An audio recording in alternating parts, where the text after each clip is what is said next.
दगडगोटे म्हटल्या म्हणजे ते कधी पायदळीत उडवले जातात, तर कधी मूर्ती बनवून त्याची आपण मंदिरात पूजा करतो. पण दगडांमध्ये चेहरे शोधणाऱ्या व्यक्तीला आज मी भेटणार आहे. लॉकडाऊनमध्ये माझ्या गावी होतो, कणकवली या गावी.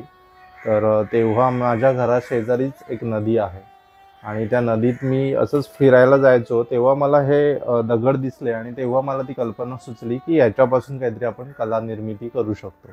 आणि मग तिथून प्रयोग सुरू झाले. आणि मी स्वतः फाईन आर्टिस्ट आहे. म्हणजे चित्रकलेचं शिक्षण घेतलेलं असल्यामुळे एक ती नजर आहे, म्हणजे काहीतरी शोधण्याची वृत्ती पण आहे. आणि त्याच्यातून हे सगळं सुरू झालं, हा प्रवास. मला बरेचसे चेहरे माझ्या स्मरणात राहतात. म्हणजे वेगवेगळ्या क्षेत्रातले जे नामवंत व्यक्तिमत्व आहेत त्यांचे चेहरे माझ्या स्मरणात आहेत. आणि मी जेव्हा कुठे फिरायला जातो किंवा तर एक चित्रकाराची एक नजर असते, त्या दृष्टीने मी सगळीकडे बघत असतो.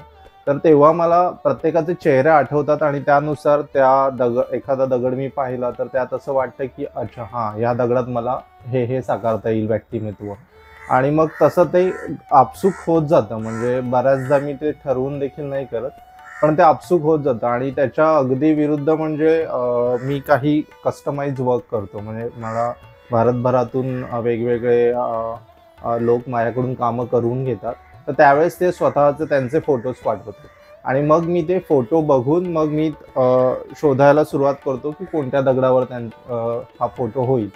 तर त्यावेळेस मी ते करतो. पण जेव्हा मी स्वतःहून एखादा दगडावरती कलाकृती साकारतोय तेव्हा ते मी मात्र ते शोधून त्या आकाराचा वापर कसा करता येईल, उपयोग काय करता येईल, असं मी बरेच आता माझ्याकडे मी खूप साऱ्या प्राण्यांचे देखील केलेत, पण ते सगळे विकले गेले आहेत. त्यामुळे आता माझ्याकडे एकच आहे जे गाईचं आहे.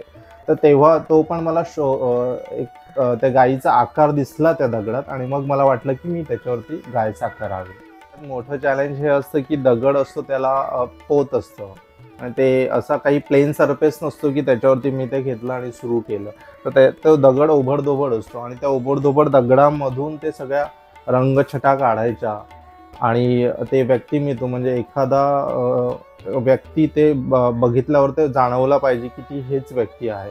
तर ते बारकावे काढणं खूप कठीण जातं आणि कागदावर ते त्या मानाने खूपच सोपं असतं. पण ते दगडावरती त्या सगळ्या दगडाच्या आकाराचा विचार करून ते साकारावं लागतं आणि ती जास्त मेहनत असते. आणि त्याच्यासाठी ती मेहनत घेतल्यानंतर ते फळ मिळतं.